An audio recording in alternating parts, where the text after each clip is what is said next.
You know, a very familiar scene plays out in mediators' offices all the time. Couples come in, they're frustrated, they're tired, and really, each one is hoping that this will be the time they finally figure out how to change their partner. But what if that whole way of thinking is backward? Today, we're going to explore a really powerful idea that the secret to a better marriage isn't about fixing the person across from you. And this right here is the core of what we're unpacking. It's this idea that the biggest, most meaningful changes in our relationships actually come from the work we do on ourselves. It's about shifting from pointing fingers outward to taking a good, honest look in the mirror. And this isn't about blame at all. It's about empowerment. It's about taking charge of the one thing you actually can control, yourself. That's the million-dollar question, isn't it? If this whole journey starts from within, what does that first step even look like? Well, the good news is it's not nearly as complicated as it sounds. The whole thing really hinges on developing one single crucial skill. So let's dive into what that is. It all comes down to shifting your focus.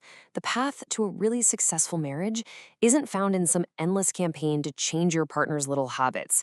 It's found in the quiet, steady work of understanding your own.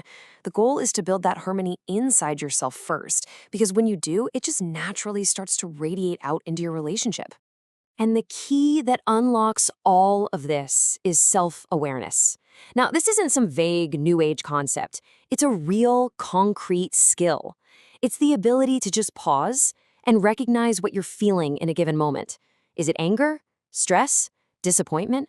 And, this is the important part, to understand how those feelings are driving your actions and your words, especially toward your partner. So to make this really practical, we can break self-awareness down into three foundational pillars. Think of these as the essential building blocks for a deeper, more mature connection with your spouse.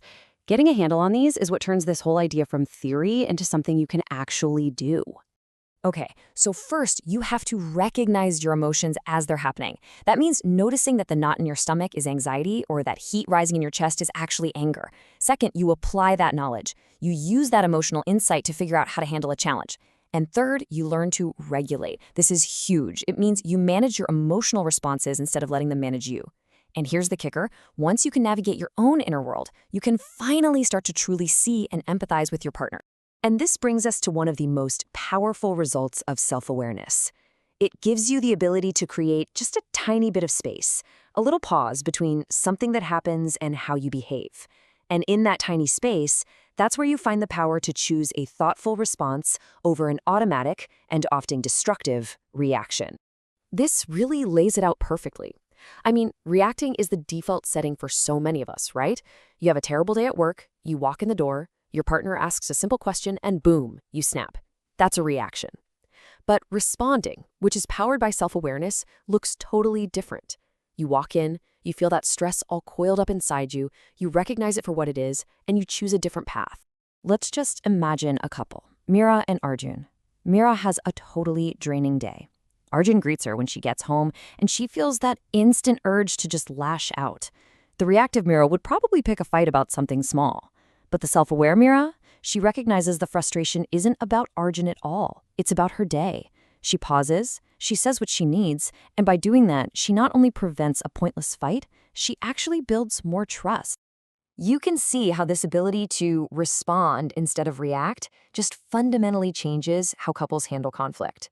Self-awareness brings a level of maturity to the table that shifts disagreements away from this battle of who's right and who's wrong and moves it towards finding balance and actually understanding each other.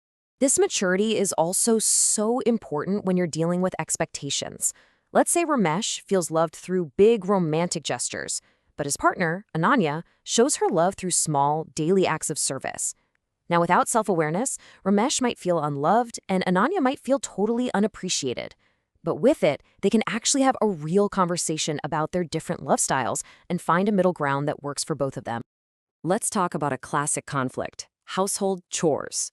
The knee-jerk, defensive reaction to being asked about the overflowing trash is to blame your spouse for nagging.